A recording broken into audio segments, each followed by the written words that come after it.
గతాన్ని గుర్తు చేసుకోవాలి, వర్తమానంలో జీవించాలి, భవిష్యత్తుకి ప్రణాళికలు రూపొందించుకోవాలి.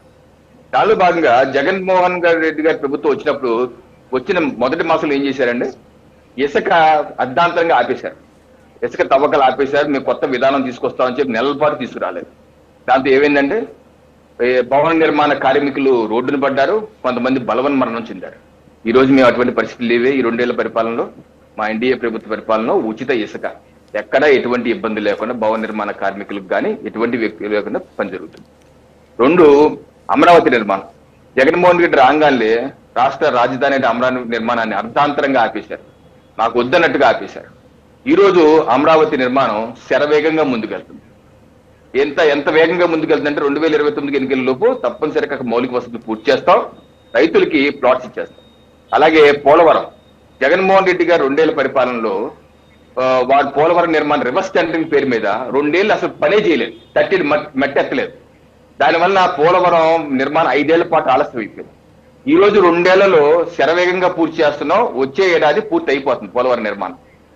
అలాగే రైతులు, జగన్మోహన్ రెడ్డి గారు వచ్చినటువంటి 2 ఏళ్లలో రైతులు రోడ్డు మీదకి వచ్చి ధాన్యాన్ని సేకరిస్తున్నటువంటి దానిలో 100 రోజులు దాటినా మాకు డబ్బులు ఇవ్వట్లేదని చెప్పి ధర్నాలు, దీక్షలు చేసిన సందర్భాలు మనం చూసాం. ఈ రోజు మేము ధాన్యం సేకరించినటువంటి 24 గంటల్లోనే రైతుల ఖాతాలో జమ చేస్తున్నాం.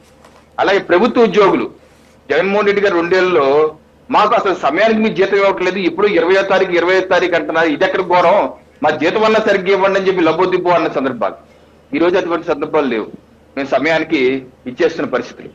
అలాగే పరిశ్రమలు, ఆయన వచ్చినటువంటి 2 ఏళ్లలో ఇది లూలుని క్యాన్సిల్ చేశారు, అలాగే సింగపూర్ కన్సార్టియం అమరావతి నిర్మాణాన్ని క్యాన్సిల్ చేశారు, అలాగే అమర్రాజ్య బ్యాటరీని వీళ్ళందరినీ ఇబ్బంది పెట్టారు, రకరకాల కంపెనీలు వెనక్కి వెళ్ళిపోయారు. ఈ రోజు మా 2 ఏళ్ల పరిపాలనలో 20 లక్షల కోట్ల పైచీలకు పెట్టుబడులు రాష్ట్రానికి వచ్చి అనేకమైనటువంటి శంకుస్థాపన చేసుకొని నిర్మాణ దశలో ఉండి గతంలో పెండింగ్ ఉన్నాయి కూడా పూర్తి చేసుకొని ఇది railway zone, Uttarandhra railway zone, Visakha railway zone పూర్తి అయిపోయింది. ఈ రోజు అప్ అండ్ రన్నింగ్ లో ఉన్న అనేకమైన పరిశ్రమలు ఉత్తరాంధ్ర నుంచి రాయలసీమ వరకు, ఎలక్ట్రానిక్ మ్యానుఫ్యాక్చర్ నుంచి యుద్ధ విమానాల వరకు, యుద్ధ విమానాల తయారీకి కూడా శంకుస్థాపన అయిపోయింది. యుద్ధానికి ఉపయోగించేటువంటి ఎమ్యునిషన్స్ తయారీకి కూడా ఇక్కడ అనకాపల్లిలో భూమి పూజ చేసుకున్నారు, నిర్మాణం చేస్తారు. అనేక లక్షలాది ఉద్యోగాలు ఆల్రెడీ వచ్చాయి, ఇంకా రాబోతున్నాయి. ఆ రకమైనటువంటి మార్పు మనకు కనపడుతుంది. ఆయన ప్రభుత్వ హయాంలో 2 ఏళ్లలో ఇది విద్యుత్ ఛార్జీలు ట్రూ అప్ పేరు మీద మొత్తం అందరూ నడ్డిపించి విద్యుత్ ఛార్జీలు పెంచేశారు. మా 2 ఏళ్ల పరిపాలనలో విద్యుత్ ఛార్జీలు తగ్గించాం, భవిష్యత్తులో 3 ఏళ్లు మరింతగా తగ్గించబోతున్నాం. ఆయన 2 ఏళ్ల పరిపాలనలో హౌస్ ట్యాక్స్, ఇంటి పన్నులు పెంచేశారు ఆయన. ఈ రోజు మేమేం పెంచలేదు. ఆయన పరిపాలనలో చెత్త పన్ను విధించారు, మేము ఆ చెత్త పన్ను